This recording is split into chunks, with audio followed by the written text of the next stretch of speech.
YouTube? It's Missy, and today I'm here to share with you guys my November wrap-up.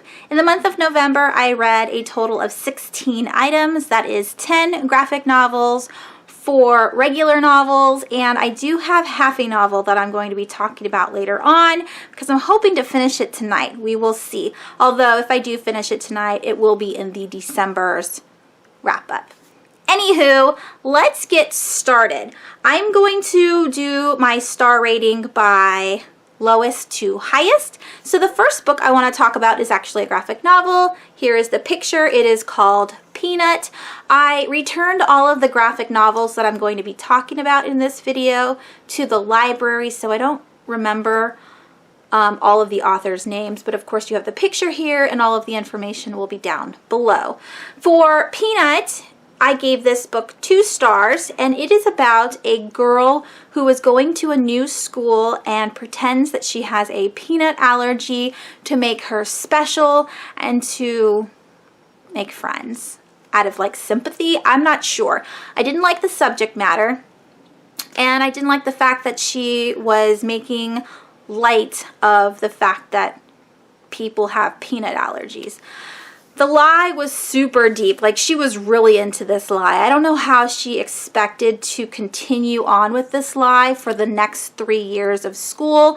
So, of course, again, I didn't enjoy that fact because the main character, like, didn't think long term, which drove me crazy. I did, however, enjoy the illustrations. I thought the pictures were very pretty, and I liked the fact that each panel where the girl was in, she was wearing a pink, like a salmon colored shirt or tank top or whatever, so you knew that was the main character throughout the book. Again, all of my graphic novel full reviews will be down below. I did make a video this month on them because I read it for a readathon.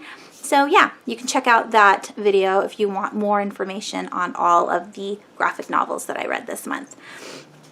All right, the next one I want to talk about is the Dragon Head continuation series. Dragon Head is a manga. I can't remember the author's name at the moment. I did read 1 and 2 last year, or maybe this year. I don't know. But I read 3 through 6 during that same week where I read a whole bunch of graphic novels. So for Dragon Head 3, I gave it 3 stars. Dragon Head 4, I gave 3 stars. And Dragon Head 6, I gave 3 stars. Because this is a continuation, I don't really want to talk about each volume individually. Just know that Dragon Head is a horror manga series about 3 kids that survive a train crash in a tunnel, like a train tunnel, and with those 3 survivors, they have to figure out how to survive the tunnel, how to escape the tunnel, and what happens after that. So there's a lot going on in the book, a lot of action, and the kids have to survive. So basically you're just following the kids through that process, and so far I'm liking it. It's not very horror-ish.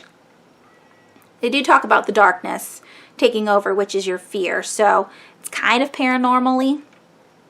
All right, the next 3-star that I gave was for Bird and Squirrel, and this is the 3rd book in the Bird and Squirrel series. I don't think you have to read these in order. I can't remember the author's name. I will leave the author's names underneath the book.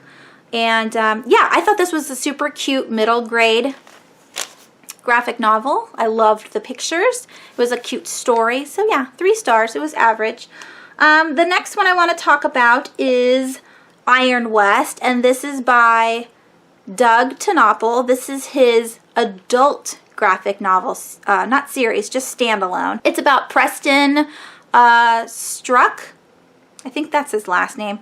And he is an outlaw, and he is being, he has a warrant for his arrest, and everybody's angry at him, and he's supposed to be put in jail, and he ends up fighting with these automaton cowboys.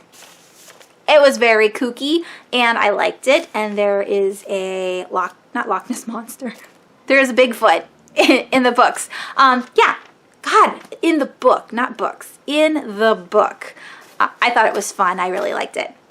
The next 3 books I want to talk about are my 3.5 star reads.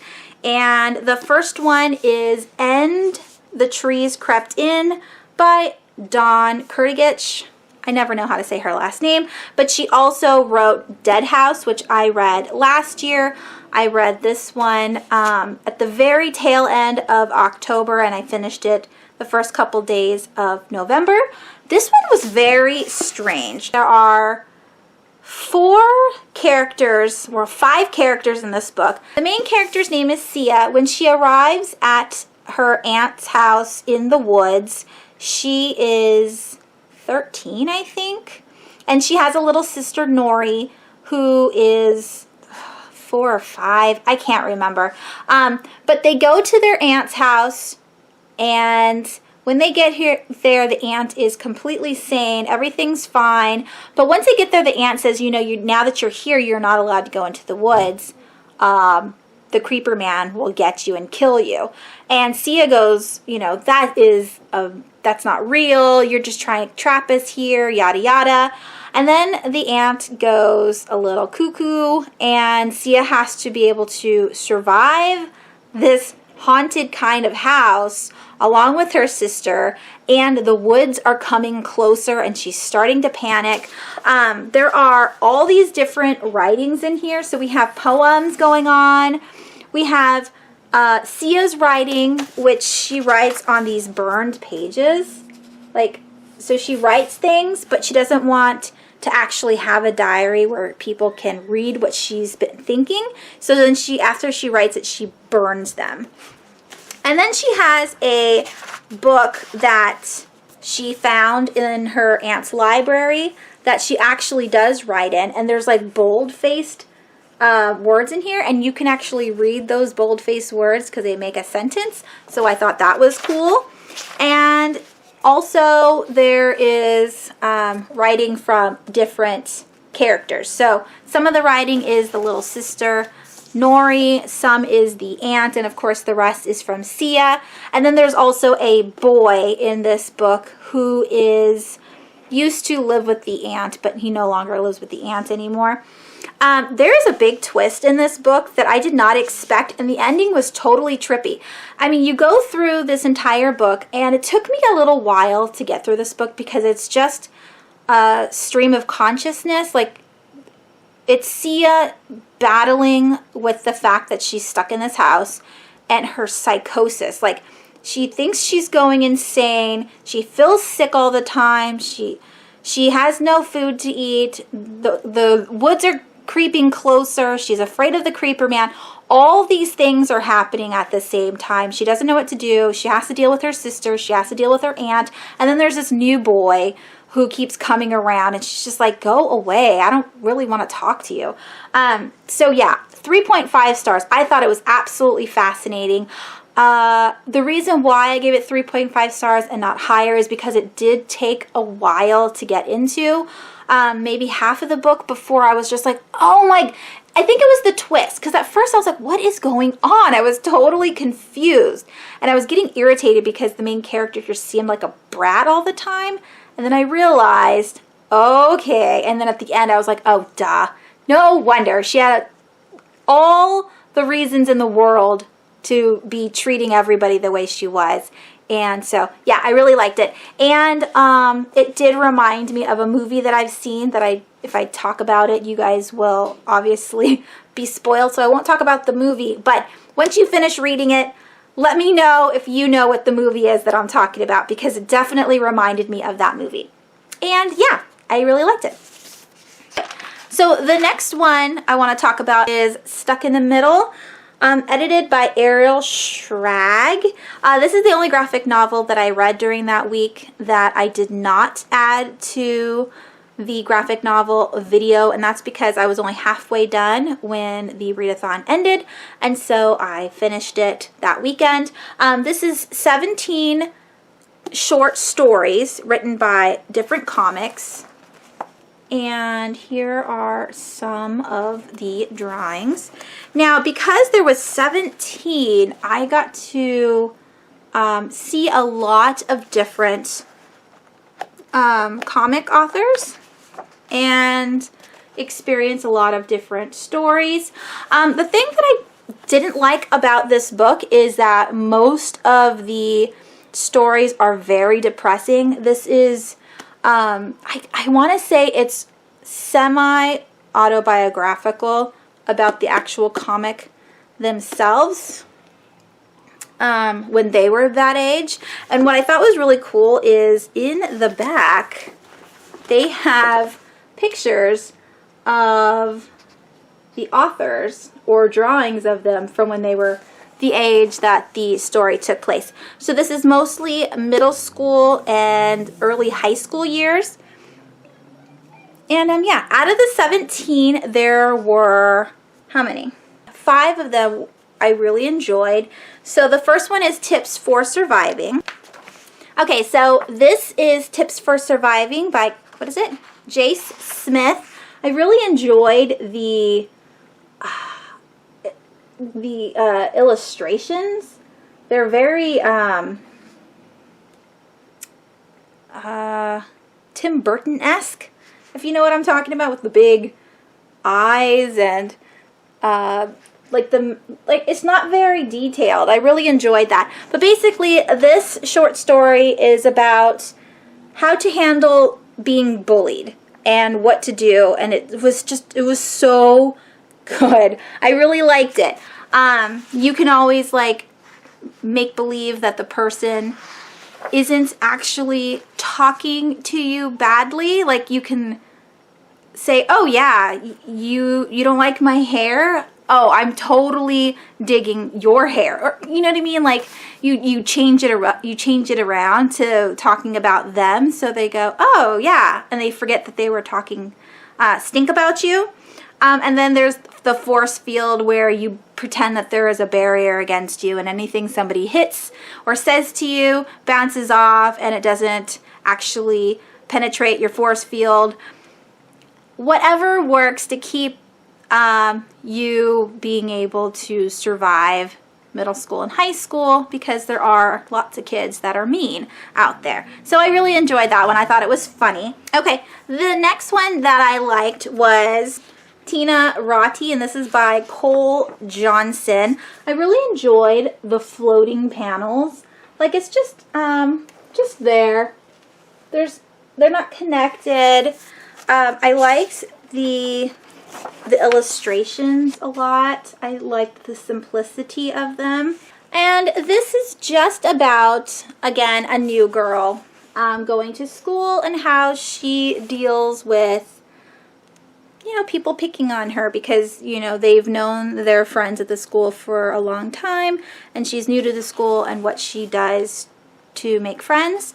So I liked that one. The next short story I liked from this is Crater Face by, what is his name? Dash Shaw. Look at that funny picture.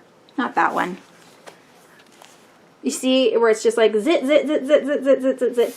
The reason why I like this is because the main character of this short story has major acne, and I could relate to that because between 4th and 6th grade, for some reason, I started puberty really early, and I had major acne when I was in elementary school. And I always thought, oh my God, people are going to tease me about it.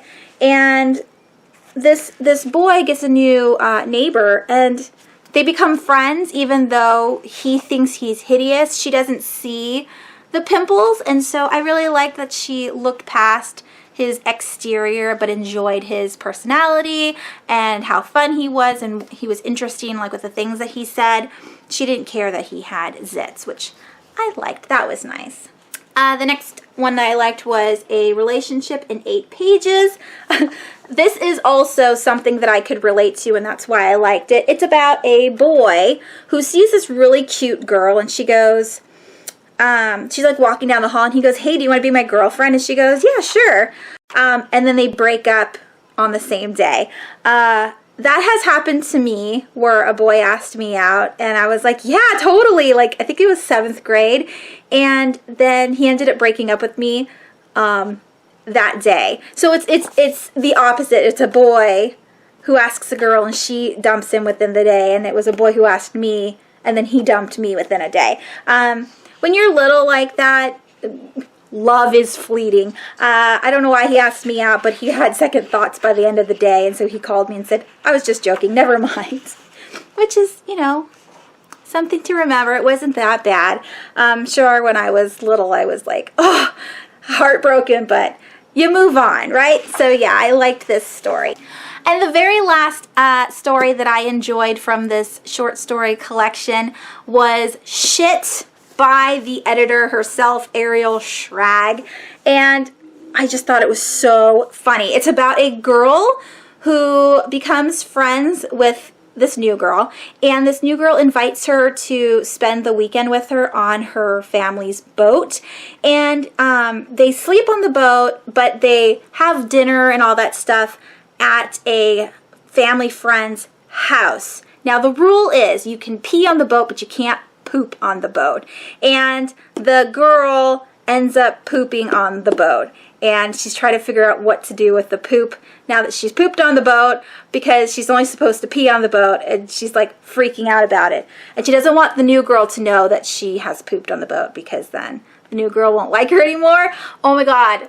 Okay, so fart and poop jokes are always funny, especially since I have boys and my husband's ridiculous. So I just really, really liked that story.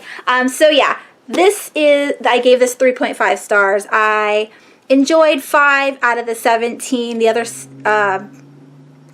17 minus 5. The other 12. The other 12 is it was sad or depressing, and I didn't like reading those ones. But I did enjoy all of the illustrations from all of these comics. And then the next 3.5 star book I want to talk about is the last book that I completed this month, and that is Boy Meets Girl Massacre, which is annotated, and it's by Ainsley Hogarth. This was also a book that was in diary format, and I started this book immediately after I read Diary of a Haunting. I thought, oh my gosh, I want to go into another diary formatted book. This is going to be amazing. But it took me so long to read because it just wasn't interesting at the beginning. The pages, if you can see how gigantic the margins are, it's incredible. So this book is about a girl who works at a inn called the Boy Meets Girl Inn or the Boy Meets Girl Hotel. I can't remember. But the sign always, you know, flashes in and out. And when that happens, the M goes away, and so it says the Boy Eats Girl Hotel, and so it's a kind of like a funny ha-ha joke in town. And so basically what happens is at the beginning of this book, a detective who no longer is on this case because the case has been closed for a long time, he decides that he's going to give the diary of the main character of this book to what are they called? Not a director, a producer, to get the screen rights so that way this can become a movie. And the producer is very excited about it. He reads it. He loves it. He wants the detective to help him find some of the witnesses from this murder case. And then that's how it starts. So you have the letter from the detective, so it's all normal writing, and then you get to the actual diary of the main character, and her name is Noelle Dixon. And so very boring up until you get to the gruesome bits, and then it's very, very gruesome, and then the book's over, and you're just thinking, what happened? Like, so that's why I gave it 3.5 stars. The gore in this book is very specific, and it was too much for me. It was like kind of gagging me, totally grossing me out. And yeah, that's all I can say about this book because I don't want to spoil it, but gag, very specifically gore, and kind of boring but kind of interesting, and then the ending was mediocre. So do what you want with that information. I just wanted to share that with you guys. 3.5 stars because it did keep me entertained for the most part. I kept picking it up. It wasn't too boring where I didn't want to read it at all. Now on to my 4-star books. The first one that I want to talk about is Diary of a Haunting by M. Verano. I read this book in 5 hours, so it was a one-sitting kind of thing. I picked it up the first Saturday of November and read it straight through. It was so good. It's about a girl who moves into this new house, and nobody tells her the house is haunted. There's a girl at her school that keeps asking her, hey, is your house haunted? And she's just like, what are you talking about? And then she becomes obsessed at finding out whether the house is haunted or not. And it's in diary form. So it says like Thursday, April 30th at 4:39 p.m. So it documents everything that's happening in the book. I think it's only a month that the house is haunting the girl, and the ending was so unexpected. I did not think that was coming, and I absolutely loved it. I am definitely going to be checking out more from M. Verano. So good. The only reason why I didn't give it 5 stars is because it wasn't scary. It was definitely enjoyable, and I absolutely loved reading it, and I would definitely recommend to everybody. But yeah, it wasn't scary, but it was a lot of fun. The next is going to be Dragonhead Volume 5. Here is a picture of Dragonhead Volume 5. This one just had a lot going on, which was way more enjoyable to read than the other volumes of the mangas that I read. All right, the next one is Lumberjanes Volume 2. So here's Lumberjanes Volume 2. This one was still enjoyable. I read Volume 1 and gave that one 5 stars, but this one wasn't as good as the first one, and I'm still interested in reading the rest of the series. It's about Girl Scouts, essentially, and the things that they do during that summer, and there is supernatural stuff that happened, and it's just a lot of fun. I really enjoyed them. The next one is Broxo. This is a middle grade-ish graphic novel, and I also enjoyed this one. It's a historical fiction about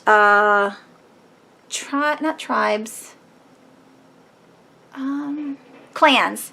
About clans. So the main character is from a clan. Her father wants to talk to all of the clans in the area to kind of get their alliance. And the little girl, or the middle school or high school or whatever her age is, she decides she's going to go on her own and help the dad collect a certain clan that is living up on a mountain. But when she arrives, she finds out there's only Broxo. She doesn't know what happened to the rest of the clan. Broxo is being raised by his grandma, but then she passes away, and they have to figure out how to defeat the bad witch and to kill the dead. There are like zombies also in this area. I really liked it. It was fun. All right, the next number 4-star read is another middle grade graphic novel, and that is called Nnewts, Rise of Herk. This is the sequel to Nnewts by Doug Knopple, and it's just a continuation of the main character Nnewt and his attempt to defeat the Lizards and figure out what's going to happen with the rest of the Nnewts.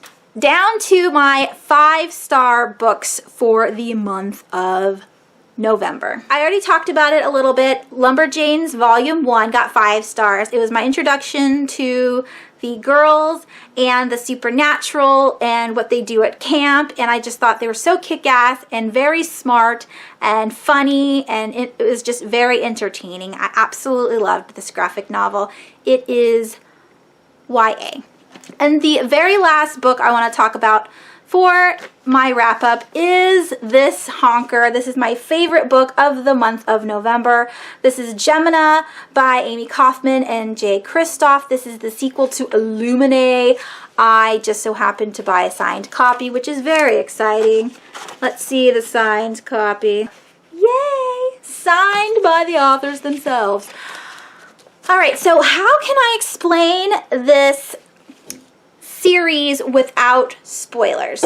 It is a YA set in space, so it's sci-fi. It is character driven, definitely character driven.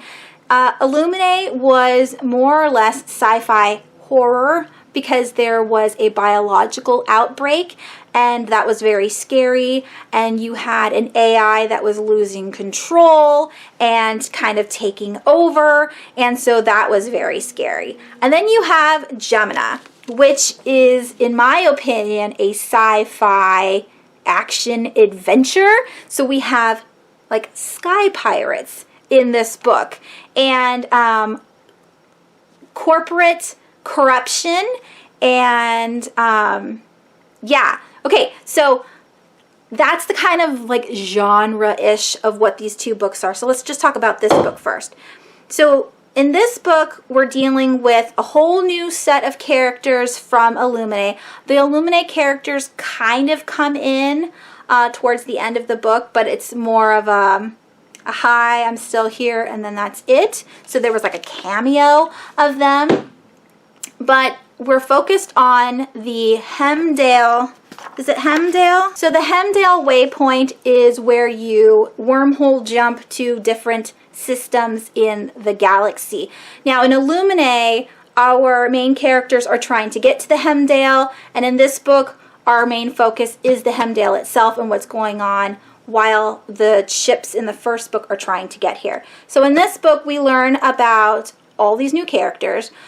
So in both books, they have a kick-ass heroine that just like super badass. The first one, the heroine is a hacker. In this one, the girl knows martial arts and she just kicks ass so hard. I absolutely loved it.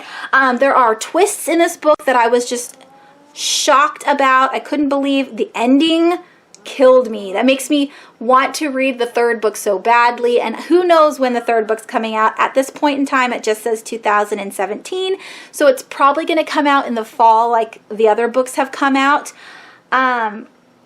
So yeah, there are sky pirates that come to the Hemdale that take over, and then there's the survivors of the Hemdale trying to figure out how to stop these sky pirates from killing people and from taking over essentially their ship.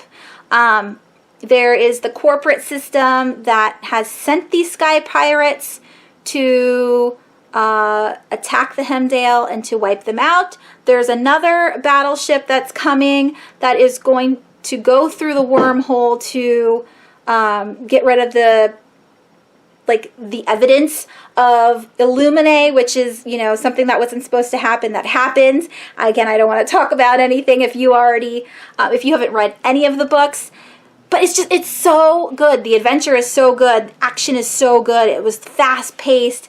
There are love interests, but it's not the main focus. The main focus is all of the characters and the sneakiness and mind games is just phenomenal. Phenomenal. I loved it. 5 stars. Super great. I highly recommend this series. If you don't like sci-fi, it doesn't matter. Again, it's character driven. You could pretend that they're in castles. You could pretend they're in a hotel room. You could pretend they're in a car. It doesn't matter. You could pretend anything else. Just pay attention to the characters. Now, this is a multimedia book. I read this entire 600-something page book in 6 hours. It does take a little while to get into if you're not used to multimedia formatted books, but there are IMs, there are drawings because the main character keeps a diary and she loves to draw. It's got pictures of the crew. It's so cool. everything's so cool. There's a lot of dialogue that's going on. Very interesting, super easy to read. Yeah, I just absolutely loved it. All right, and that is all of the books that I completed in the month of November. I did start Etiquette and Espionage, the first book in the Finishing School series by Gail Carriger. This is a YA series. I have all 4 books to this series, and as I'm reading this, I am currently on page 155, which is chapter 10. That's about halfway through. I have come to realize that this is the prequel to Parasol Protectorate. Some of the side characters from Parasol Protectorate are in this book, but they are teenagers, and that makes it super exciting. Can you read this series before you read Parasol Protectorate? I guess you could, but I haven't read enough of this series yet to see if there's any spoilers. I would read Parasol Protectorate first, because then you get a sense of all of the characters in the world, and then this just makes it super exciting because then you get to go back in their past and find out how it was like when they were children. So yeah, absolutely am loving it so far. I'm hoping to finish it tonight, but because I have a lot of editing to do, I might not. So I'll probably finish it this week, and it'll definitely be in my December wrap up. All right, that is it. That was all 16 items that I read in the month of November. Let me know down below what you read this month, if you had a great month. I had a pretty okay month. I would have read more, but I was, playing World of Warcraft pretty much every single weekend, and then the entire week that I was off for Thanksgiving break, I played World of Warcraft, and I'm not going to apologize because I am not only a book reader, I am a gamer. I absolutely love it. Tomorrow's Thursday. Friday, I get Final Fantasy 15 in the mail because I purchased it on Amazon. I absolutely can't wait. I love Final Fantasy. So yes, if you're going to be playing Final Fantasy, or if you purchased it yesterday because it came out on the 28th, let me know down below. Oh, not the 28th, the 29th. Maybe it was the 28th. I don't know. I'm just so excited. I know it came out in the last couple days, and I've been waiting for it all year. So yes, that's it. I want to thank you guys for watching so much, and I will talk to you soon. Bye!